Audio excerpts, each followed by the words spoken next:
Hello everybody, welcome back to the channel. It is me, Jordan Young, aka Sneakonomics, back with another certified hood classic, bussin' banger, no cap, on God. Today we're going to look back at some of the biggest stories in sneakers. We're going to talk about some announcements and some new looks of some upcoming sneakers. And if you like this type of sneaker content, feel free to subscribe to the channel. And if you want to keep up with me in real time, be sure to jump over onto my IG and give me a follow there. We're going to start things off by covering some of the big sneaker releases that went down this week. And to be honest, it was a pretty dry week, capping off a pretty dry month in my opinion. The biggest release this week were probably these, the Action Bronson 990 V6. Called the Lapis Lazulis. This is Action Bronson's second 990 V6. You guys will remember the Baklava that came out a little while ago. These are a little bit more stealthy, a little bit more understated. Good looking shoe. They're currently selling for around $370, $400 on the resale market. I completely forgot about these. I'm not really that bothered about these. Did you guys scoop a pair of these up? Let me know. There were a couple of Jordan releases. The K54 Air Jordan 2 Lows came out, and I think if you really wanted a pair of these, you should probably just wait a couple of months for these to go on sale. There were also these, the Jordan 7 White Infrared, which take their color inspiration from the OG White Infrared 6. These are also sitting and are another pair that I would wait to go on sale if you actually wanted to pick them up. Clean colorway, nice shoe, but better off copying these on sale. And there was actually one sleeper pair, these Nike Terminator Lows in this Phantom colorway. The materials look good, the color blocking looks really nice and really clean. These are also still sitting in most sizes on the sneakers app and would be a pretty tempting cop, to be honest. There were also a couple of sneaky restocks this week. Earlier in the week here in the UK, we had a Nike sneakers restock of the Jarritos, which I was completely oblivious to. And you guys also over there in the US, more specifically Nike DC, had a random restock of the Air Jordan 11 Concords. Feel free to let me know if you guys picked up anything in the comments. So we're going to move into some news now, and I want to start off with a bit of a sad story. This week marked the passing of born and raised founder Chris Printup, aka Spanso. First of all, commiserations and condolences to the family and friends directly affected by this tragedy. The bro was only just recently in the news for gifting the entire graduating class of his former Venice high school pairs of the much anticipated and highly coveted born and raised SB Dunks. Suffice to say, the passing marked a huge increase in the resale prices for these sneakers, prompting StockX to actually pause sales and purchases of the shoes on their platform, and prompting Nike to postpone the imminent release of these sneakers indefinitely. Other resale platforms have continued to allow purchases and sales to go down, and in some cases, pairs of these are fetching $1,500 to $1,600. Now, this has drawn a lot of negative attention from the sneaker community, who look upon this as capitalizing on tragedy and profiting off of death. And whilst that is pretty crappy, it has to be said, it is part of the game. We've seen this happen before with the Off-Whites when Virgil passed, or Nike Kobe's when Kobe passed, or MF Doom's when he passed away. Posthumous profiteering is pretty commonplace in any kind of collectible hobby, and so whilst it sucks, we shouldn't be surprised by it. But in any event, RIP to Spanso and condolences once again to the family. Nike also announced this week the relaunch of the Kobe brand, set to go down on Kobe Day next year, the 24th of the 8th.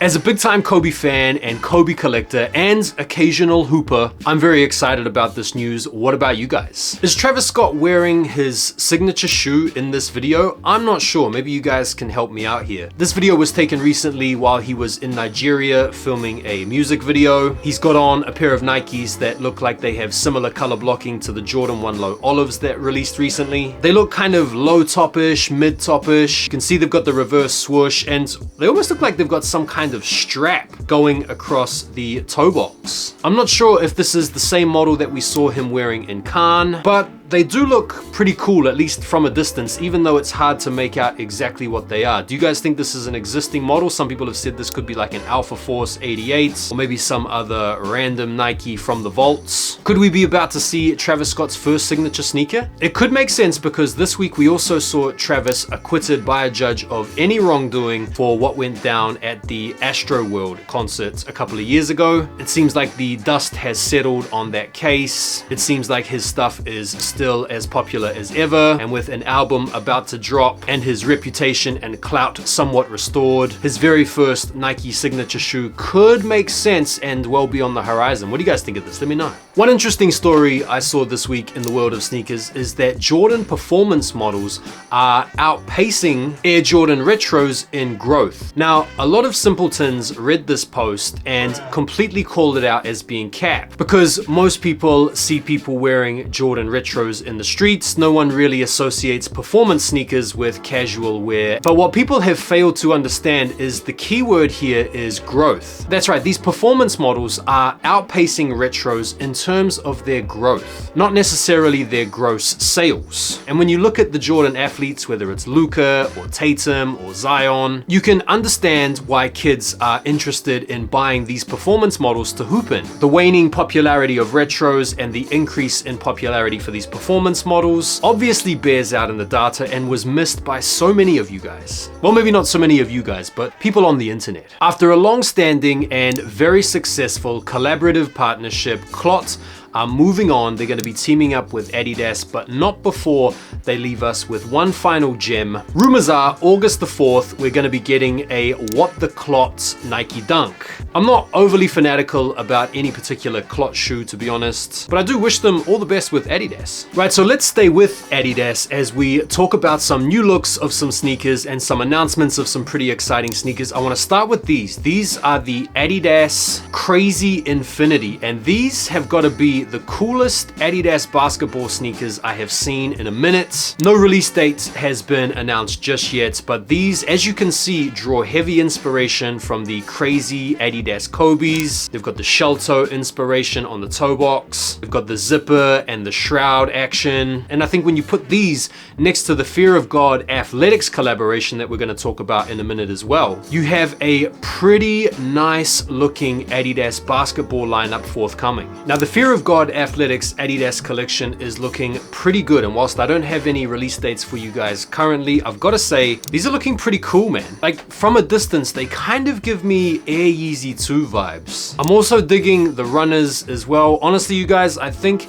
this Fear of God collection could definitely go a long way to restoring the cool for Adidas. What do you guys think? We got our first looks at the Air Jordan 3 Fear set to come out later on this year. Here is my pair from 2013 that I still have and that are still in fantastic condition. From what I can see in the pictures, the only real difference is that this new pair is going to feature the somewhat updated, which is the formerly outdated original shape that came out in 1988. And other than that, everything else is just as it was before. Very cool shoe nonetheless, and a pretty slept on Jordan 3 colorway in my opinion. What do you guys think of these? A lot of information out there currently about the military blue Air Jordan 4s, rumored to be releasing next May in 2024. Now, for a lot of people, especially Air Jordan 4 heads, this has been a sneaker retro long in the making, because the military blue has never retroed with the Nike Air on the back. You guys can see above me, I've got the other 3 original colorways with the Nike Air on the back, so those are going to be a must cop to complete the original set. Very exciting news for sure. So let's talk about some dunks now. We've got a new Nike SB Dunk Low collaboration coming out soon with the Skate Shop Type booth. These are rumored to be dropping in October, and they feature a Panda-esque type colorway, a mixture of leather and suede, some detailing on the white and orange type booth tag hanging off the swoosh, some branding on the tongue. Pretty cool, pretty simple Panda type colorway. Definitely liking the look of these. What do you guys think? We also got our first look at the Sweet Tooth Nike Dunk High. They're inspired by candy corn and feature some illustrative details around the old sugary kernels that invariably get stuck on or in or around your teeth. They've even got the bite indentation on the toe box. We definitely get a good look at the details in this image lineup. We don't really get a good look at the entirety of the shoe itself, but if the details are anything to go off, these are fire.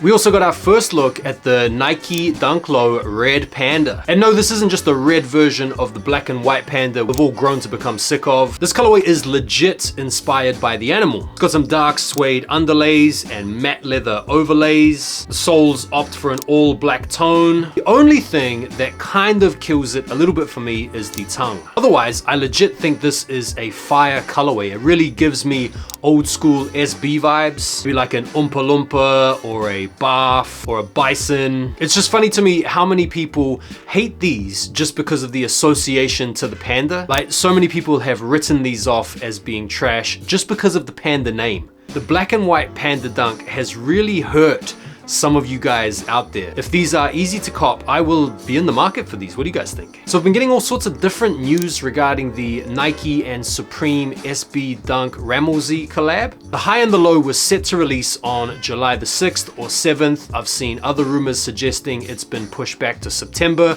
I've even seen some places commenting that even though warehouses have been receiving pairs of these, the release is set to be cancelled for an undisclosed reason, and this is all according to Trust Me Bro. So I'm not sure what's going on with this release. It could be still coming out a bit later on in the year.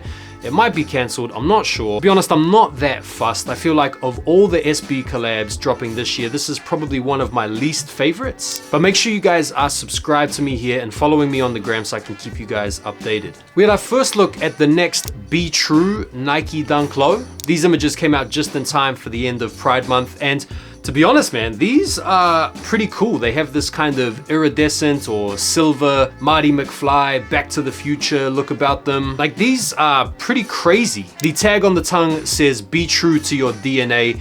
And this has stirred up a whole bunch of debates in the comment sections of the posts.